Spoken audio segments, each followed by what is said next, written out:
existen, el resto de sus características físicas y funcionales de especie sirven para identificar. Desde un punto de vista científico, un hombre muerto ha dejado de existir como ser humano y por lo tanto ya no es una persona.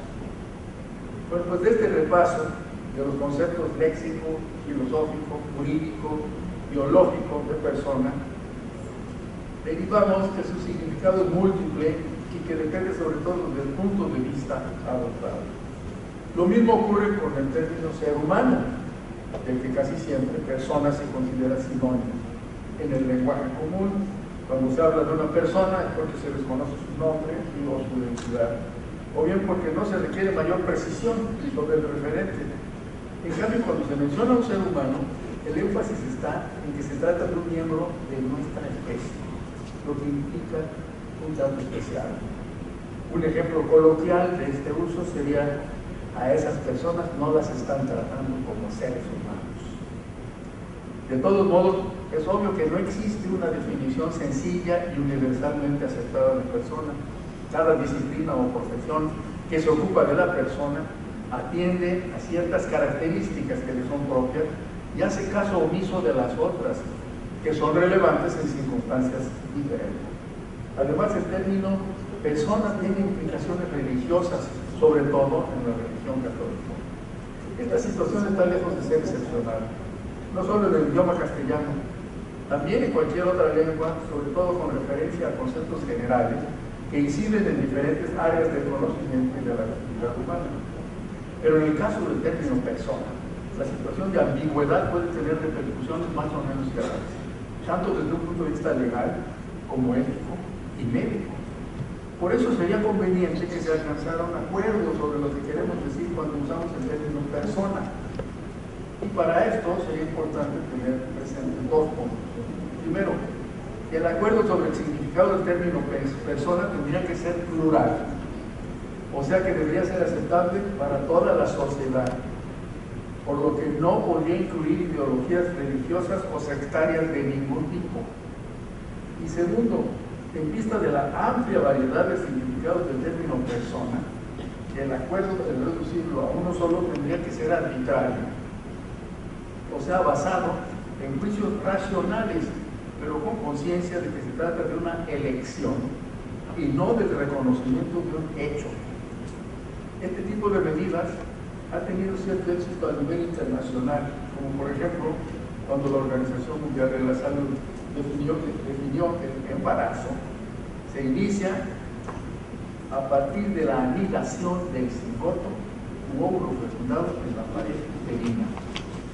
Esto fue aceptado por la Federación Internacional de Ginecobstetras y ha permitido una serie de acuerdos y legislación sobre el aborto en distintos países. Uno de los problemas que podría resolverse con un acuerdo internacional sobre el significado del término persona es el de establecer con precisión cuándo se puede llamar así al producto de una gestación. El proceso del desarrollo normal de la reproducción humana pasa por varias etapas. Se inicia con la fecundación o concepción, continúa con el embarazo, termina con el parto. Durante este proceso, el producto recibe varios nombres. El óvulo fecundado también se conoce como cigoto. Cuando empieza a proliferar y constituye una masa pequeña de células diferenciadas, se llama mórula. Cuando empieza a cavitarse en el centro y se inicia la diferenciación de las células, se conoce como blástula, y después como gástrula. Y posteriormente se llama primero embrión, después feto, y finalmente cuando nace niño o niña. ¿Cuándo surge la persona? ¿En qué momento o en qué etapa de este proceso ya podemos hablar de persona? Estas preguntas son retóricas, no tienen respuesta racional, porque no están tratando de establecer un hecho, sino saber cuándo el producto en gestación ya tiene las propiedades o características esenciales de una persona. Pero como hemos visto, el término quiere decir algo distinto para diferentes grupos, por lo que las preguntas deberían reformularse de manera más específica, como por ejemplo, durante el embarazo, ¿cuándo aparece la persona jurídica? O bien, ¿en qué momento de la gestación es ya posible hablar del yo? Y hasta, ¿en qué momento del embarazo se inician las funciones cerebrales superiores? debe tomarse en cuenta que estas preguntas presuponen que el surgimiento de la persona ocurre en forma instantánea o en un momento dado durante la gestación. Otra posibilidad es que se trate del desarrollo progresivo de las distintas características que finalmente permitirán establecer la identidad del producto como una persona, o sea, un proceso y no una transformación repentina. A lo largo de la historia ha habido muchas opiniones al respecto.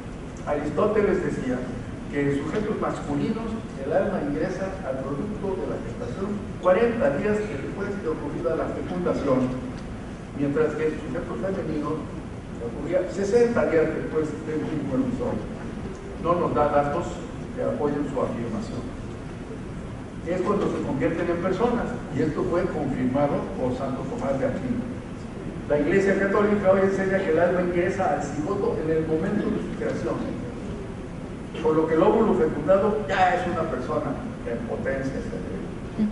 Recientemente se ha postulado que en el momento en que los gametos haploides combinan sus genomas para constituir un cigoto diploide, o sea, con el complemento de DNA característico de las células somáticas diploides del individuo, ahí se establece la persona. En un texto reciente, Ricardo Tapia resumió los argumentos científicos que le permiten afirmar que no se puede hablar de persona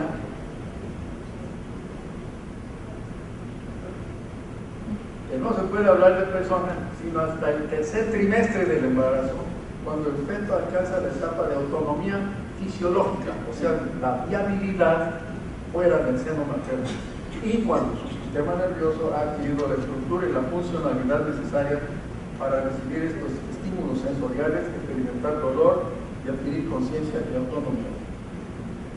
Aquí tienen ustedes lo que nos dice el doctor Tapia, que nos dirá en un momento otra vez, repitiendo lo que nos dice. El sistema nervioso, y más específicamente la corteza cerebral, el área más desarrollada en los primates, y desde los primates en Homo sapiens, así como las conexiones que la corteza cerebral recibe desde otras áreas del cerebro, constituyen el sustrato biológico que determina estas propiedades. Hasta que no se alcance ese desarrollo, no se puede hablar de vida humana. Mientras esto no ocurre, la vida de un embrión no difiere sustancialmente de la de cualquier célula, órgano o tejido de un organismo multicelular vivo.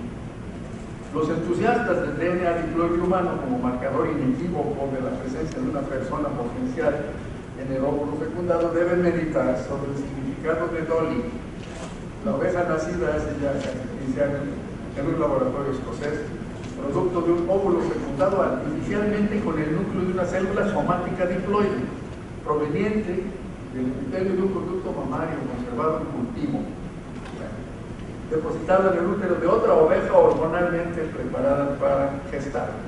El experimento se ha repetido ya en otras especies. Significa que cualquier célula diploide de un organismo multicelular puede dar origen a otro organismo normal de la misma especie, siempre y cuando se den las condiciones necesarias para ello. O sea que los gametos masculino y femenino solo son la forma más fácil de asegurar la reproducción, siempre y cuando se den las condiciones necesarias para ello. Pero todas las células del organismo conservan esta misma capacidad, siempre y cuando se den las condiciones necesarias para ello. Voy a terminar, todavía no está mal, diciendo, en estos días he visto en las calles de la Ciudad de México por lo menos 2 espectaculares que dicen con grandes letras: no dejes que te engañen, que desde la concepción ya es un bebé. Este texto contiene 2 afirmaciones falsas. La primera es que la implicación de engaño en la discusión de la identidad del producto de la concepción, cuando en realidad se trata de examinar objetivamente los hechos biológicos y actuar racionalmente en función de los conocimientos actuales. Y la segunda es que el concepto de que el producto de la concepción ya es un bebé, lo que ignora la capacidad del óvulo fecundado de producir más de un bebé durante los primeros 14 días de su existencia. O sea, lo que es mucho más frecuente, desafortunadamente, es diversas estructuras no viables. Entre el 50 y el 70% de los cigotos se pierden y terminan en abortos. muchos de ellos inadvertidos. La identificación del producto de la concepción con un bebé, obviamente patrocinada y apoyada económicamente por grupos religiosos católicos, no tiene bases objetivas. Se trata de la opinión de un sector de la población que se guía por doctrinas basadas en la fe. Yo cité el artículo 22, no lo cité, está muy complicado. Bueno, y con esto yo creo que voy a dar por terminada la presentación sobre la persona. Muchas gracias por su atención.